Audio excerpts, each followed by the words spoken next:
तो साथियों, ये जो स्थल है अति प्राचीन है। इसके बारे में कहावत है कि भगवान बुद्ध जो है इस धरती पर आए हुए थे। इस पत्थर को आप देखें चारों तरफ से, ये पूरी तरह बौद्ध पत्थरों के प्रमाण हैं।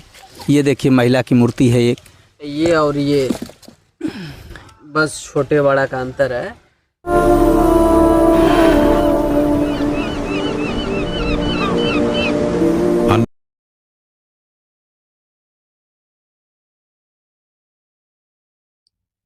प्रिय साथी, नमो बुद्धाय, जय भीम।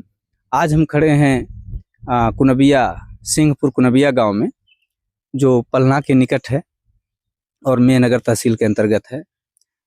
साथियों, हम हमेशा एक नई वीडियो के साथ मिलते हैं और स्वागत है हमारे YouTube चैनल धम्म ज्ञान 24 का। साथियों, मैं हूं दिवाकर बौद्ध, मेरे साथ हैं बलवंत मौर्य और कैमरा पर्सन करुणाकर जी। शूट करके आप तक पहुंचाने का काम करेंगे ये वीडियो जो है बहुत ही महत्व रखती है। यह बहुत ही विस्तृत क्षेत्रों में फैला हुआ एरिया है, लेकिन लोगों ने इसको उपेक्षित कर दिया क्योंकि यह अत्यंत प्राचीन था। अगर ये नया होता तो आज इसका विकास बहुत ऊंचाई पर होता, लेकिन पुराना होने के कारण यह अति प्राचीन हो गया। तो साथियों, मैं हमेशा आपको भगवान बुद्ध के स्थल का भ्रमण कराता हूँ, ले चलता हूँ, दिखाता हूँ। मैं भी आज उसी सिलसिले में खड़ा हूँ सिंहपुर कुनबिया गांव में, जो आजमगढ़ में मेहनगर तहसील के पलना ब्लॉक के अंतर्गत है। तो साथियों, ये जो स्थल है अति प्राचीन है। इसके बारे में कहावत है कि भगवान बुद्ध जो है इस धरती पर आए हुए थे। हालांकि इनके आने की पुष्टि तमाम जगहों पर, लेखों पर मिली है, जो बाद में बताया जाएगा। साथियों, अब तक आपने आजमगढ़ में बहुत ढेर स्थल देखे होंगे, लेकिन हमें आजमगढ़ में अपने रिसर्च के दौरान जो दो चीज़ें प्रकाश में आई, यहाँ भगवान बुद्ध के स्थल भी हैं और महावीर स्वामी के भी स्थल हैं। ऐसा क्यों होता है? इसलिए होता है ऐसा कि भगवान बुद्ध ने महावीर के स्थलों पर जा करके जैनियों से शास्त्रार्थ किया था, जिसके कारण तमाम जैनी जो है भगवान बुद्ध के शरणागत हो गए थे। यही कारण है कि जैनियों के जितने स्थल हैं वो भगवान बुद्ध के स्थलों में कन्वर्ट हो गए और वहाँ के अवशेष जो है भगवान बुद्ध के स्थलों से मैच भी करते हैं। मैं आपको एक एक पत्थर दिखाना चाहूँगा। आप आइए, ये हैंड पंप है। इस हैंड पंप पर उल्टा रखा गया पत्थर, आप इसकी बनावट यहाँ देख सकते हैं। ये पत्थर उल्टा करके रखा गया है और इसके बाद ये भी पत्थर है जो यहाँ पर कपड़े धोने नहाने का काम करते हैं। आपको तमाम पत्थर मैंने दिखाए कि ये पत्थर देखिए, इसकी बनावट, इस पत्थर की बनावट देख लीजिए। देखिए, ये स्थल अत्यंत पुराना है। और मैं आपको एक चीज़ बताऊंगा कि भगवान बुद्ध आजमगढ़ की धरती पर आए थे। आजमगढ़ के दक्षिणी भाग पर पवित्र करते हुए सारनाथ से कुशीनगर को गए थे। तो ये दो स्थल हैं जो इनके बारे में ऐसी मान्यता है कि जहाँ हम खड़े हैं ये स्थल ऐसा है जहाँ भगवान बुद्ध आए थे। और दूसरा स्थल भी है जहाँ सम्राट अशोक के पिलर बताए जाते हैं, लेकिन आज वो परिवर्तित रूप में है। मैं आपको ये पत्थर जो दिखा रहा हूँ, आप बड़े रूप में उसको देखेंगे। वह पत्थर जो है बलवंत जी साफ सफाई कर रहे हैं उसका, जी के सिर पर पीछे की तरफ दिखाई देता है। और एक एक पत्थर जो आप देख रहे हैं, यहाँ सीढ़ी बनी है, रखे गए हैं। यह पत्थर उल्टा रखा गया है। यह पत्थर हूबहू सारनाथ में खूब मिलता है। आप इसकी दूसरी साइड से शूटिंग करके दिखा सकते हैं इनको। तो ये जो स्थल हैं, ये स्थल का नींव जो है आज भी पुरानी ही है। वो पुराने समय की नींव आज भी पड़ी हुई है, उसके ऊपर नया मंदिर जरूर स्थापित है। साथियों, ये जो पत्थर है इसको आप ध्यान से देखें। इस सारनाथ में बहुत ज़्यादा संख्या में रखा हुआ है। यही पत्थर नहीं है, और भी पत्थर मैं आपको दिखाऊंगा। आप ऊपर से आ जाइए, देखिए वो महावीर स्वामी के सिर पर पीछे की तरफ अक्सर दिखाई पड़ता है। और अब मैं आपको ले आना चाहूँगा। आइए, यहाँ एक चीज़ भूल गया, मैं आपको दिखाना चाहूँगा कि बलवंत जी जरा आप वहाँ खड़ा होइए पेड़ की जड़ के पास। वहाँ पर कभी एक कुआं हुआ करता था जहाँ बलवंत जी खड़े हैं, और वो मंदिर का पानी जो है कुएं में ही गिरता था, लेकिन अब वो पट गया है और ख़त्म हो गया है। तो आगे आइए, मैं आपको तमाम पत्थर, तमाम ईंटें, तमाम मूर्तियाँ आपको दिखाने का प्रयत्न करूँगा जो भगवान बुद्ध के, ये सभी पत्थर आप देख सकते हैं इधर उधर बिखरे पड़े हैं। और आइए, इस पत्थर को आप देखें चारों तरफ से, ये पूरी तरह बौद्ध पत्थरों के प्रमाण हैं, बौद्ध अवशेषों में मिलते हैं। ये दूसरी तरफ से ये देखिए किसी पुरुष की प्रतिमा है। ये देखिए किसी पिलर का अवशेष है जो इसमें महिलाओं के चित्र बने अंकित हैं इस पर। ये जो पत्थर है, जरा से उठाइए उसको ऊपर वाले को।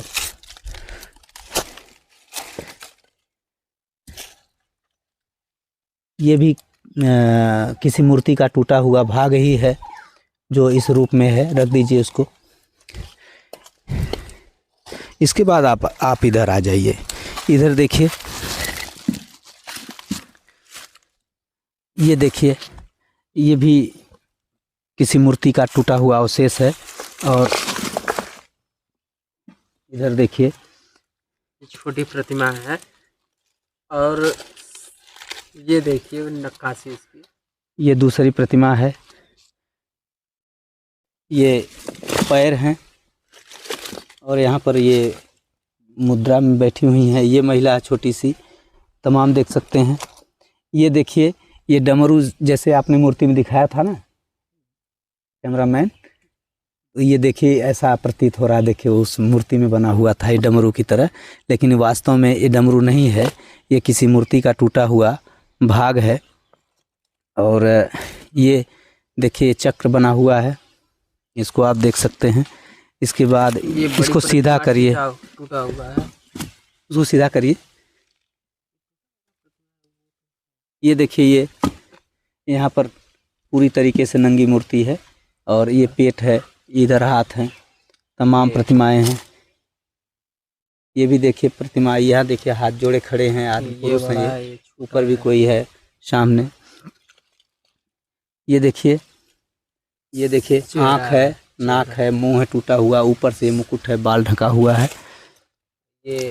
ये देखिए आमलक का चौकोर टाइप ये उसका भाग है। ये देखिए महिला की मूर्ति है एक, ये और ये बस छोटे बड़ा का अंतर है दोनों एक ही जैसे प्रतिमा है, ये है ना सर? हाँ, एक मूर्ति का देखिए, ये जो है ये कमर का हिस्सा है जो आप देख सकते हैं, इसको टूट गया है, टूट गया है। भागों में। और एक ये देखिए,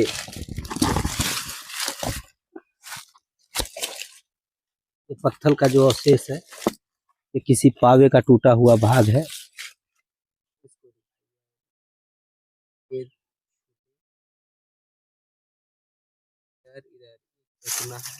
सर इसको देखकर क्या कहेंगे? इसको देख करके आज देखिए इसमें किरीट भी दिखाई दे रहा है, बाजूबंद दिखाई दे रहा है, तमाम हाथ दिखाई दे रहे हैं इसमें। ये पुरानी मूर्ति है, लेकिन आज के समय में लोग हिंदूवादी मूर्ति कह सकते हैं। हाथ का टूटा हुआ भाग है, वो सीधा करिए, हाथ लटकाइए इसे, ये इस तरह सीधा है, ये हाथ का टूटा हुआ भाग है।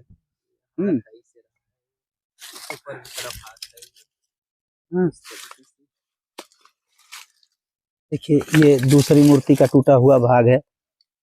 हाँ, और ये है, और ये देखिए बक्षस्थल दिखाई दे रहा है किसी का, अक्षमाल है। और ये प्रतिमा भी, ये देख लीजिए, ये देखने से तो लोग यही समझेंगे कि हनुमान जी की मूर्ति है। हाँ, ये आधुनिकता के तौर में जो मूर्तियां निर्धारित हुई हैं, बनाई गई हैं, उसमें आपको मिलेगा ही। ये देखिए चक्र, बौद्ध धर्म का प्रतीक आपको दिखाई दे रहा है। फिर इसके बाद एक चीज और दिखाने का प्रयत्न करेंगे हम। ये देखिए कितनी सुंदर नक्काशीदार ये पत्थर है, कितना सुंदर बना हुआ है। उसका भाग ये आपके पास यहाँ है।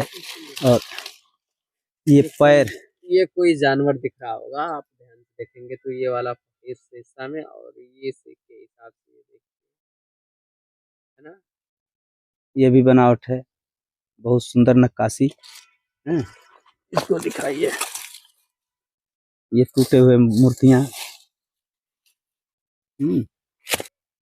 ये देखिए काफी विशाल है। एक से अधिक है इसको। ये देखिए यहाँ पर पैर है। ये नीचे पैर के नीचे का हिस्सा है, यहाँ पर पैर है और आगे मूर्ति खड़ी है। ये आधार है उस मूर्ति का। और रुक जाइए, ये दिखाते हैं। ईटा ही का मोर कालीन के है ये। हाँ ठीक है, कुसाण बनता है, उसको मत उखाड़िए मत। आइए नीचे उतरिए, आप नीचे उतरिए। ये सभी जो ईंटें हैं ये कुसाण कालीन मौर्य कालीन टूटे हुए ईंटों के अवशेष हैं। ये सभी अवशेष जो हैं बलवंत मौर्य जी जो दिखा रहे हैं, यहाँ पर देखिए ईंटें हैं। ये जो सभी अवशेष हैं यहाँ पाए गए हैं। और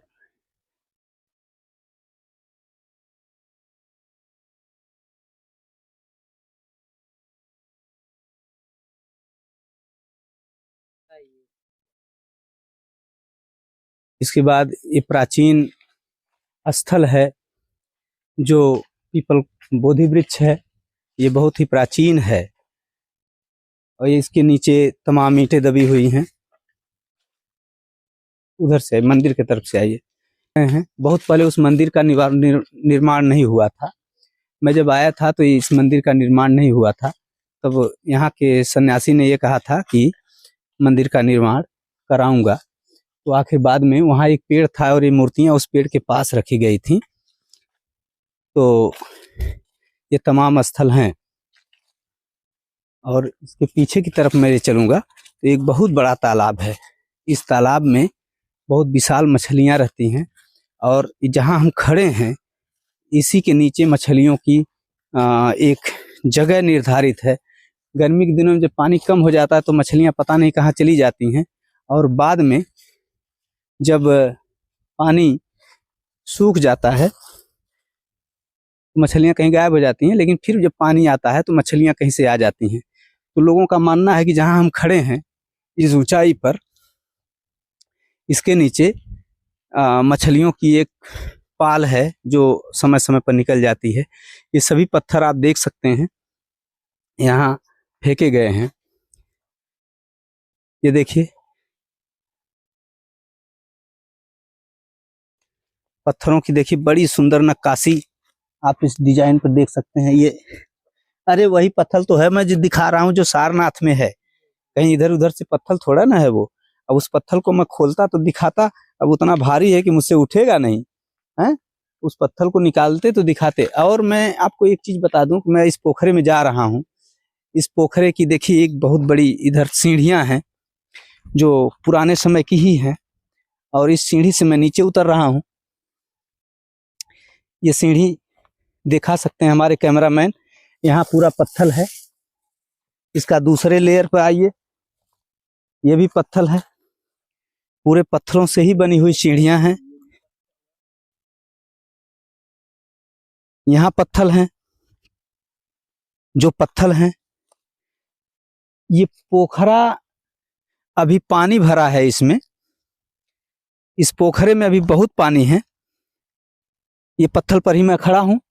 लेकिन जिस दिन ये पोखरा सूखेगा इसके अंदर बहुत पत्थर हैं। मैं आपको आज तो नहीं दिखा पा रहा हूं, फिर कभी आप चाहें तो आके देख सकते हैं। और कैमरे से तो थोड़ा ऊंचाई पर कैमरा ले चलें तो पीछे एक स्थल बताया जाता है। वहां पर पुराने समय के अवशेष, कुछ मुद्राएं बताया जाता है कि वहां आज भी दबी हुई हैं। लेकिन किसी की हिम्मत नहीं होती है कि उसको टच कर सके। तो वहां पर एक छोटा मंदिर बना करके लोगों ने छोड़ दिया है, वो अवशेष के रूप में है। तो वहां पर तमाम पोखरे हैं, खुदाइयाँ हुई है इसकी, लेकिन सरकार के संज्ञान से बाहर है ये स्थल। अगर बुद्धिस्ट लोग चेत जाएं, अगर बुद्धिस्ट संस्थान इस पर काम करें तो इस स्थल को बौद्ध पर्यटन केंद्र भी बनाया जा सकता है। सारनाथ, कुशीनगर, तमाम स्थलों से लोग आते हैं। इस प्रकार से अगर आजमगढ़ का विकास हो तो आजमगढ़ में जितने बौद्ध स्थल हैं, अगर सबका विकास हो जाए तो आजमगढ़ भी लोग आएंगे। और यहाँ के व्यापारियों की और बिजनेसमैन, साइकिल वाले, ऑटो रिक्शा वाले, जो लोग भी हैं, यहाँ पर व्यवसाय बढ़ेगा और लोगों जो है कुछ जिंदगी जीवन जीने का जो साधन होता है, कमाई का जरिया है जो, वो भी बढ़ोतरी होगी। तो इसमें आप खूब आराम से आके देख सकते हैं। भगवान बुद्ध के समस्त स्थलों पर अब नए नए निर्माण शुरू हो गए हैं। यहाँ एक स्तंभ था, वो स्तंभ मेरी पुरानी वीडियो में मैं आपको दिखा सकता हूँ कि वो स्तंभ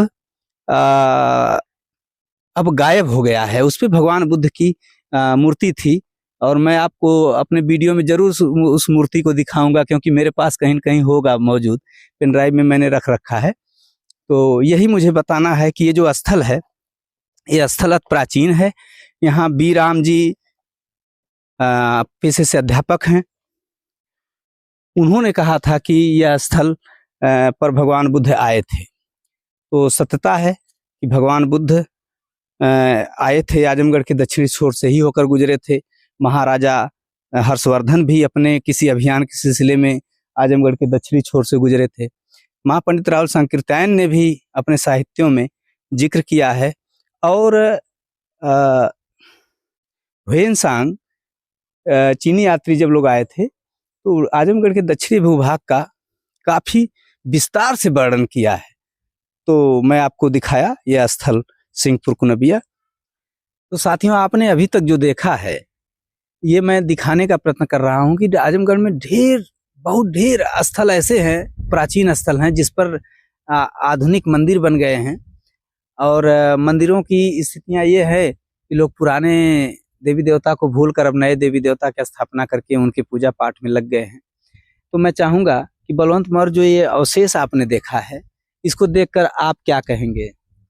सर, कहा यही जा सकता है कि समय के साथ परिवर्तन हुआ है और एक सभ्यता, जो बहुत सभ्यताएं रही, विकसित हुई हैं, उनका जो खंडहरों का अवशेष अब स्वरूप देखा जा रहा है। नव निर्माण आजकल के देवी देवताओं ने उसको कब्जा कर लिया है, उन सारी चीजों को, जो उन सभ्यताओं के विपरीत सभ्यता है।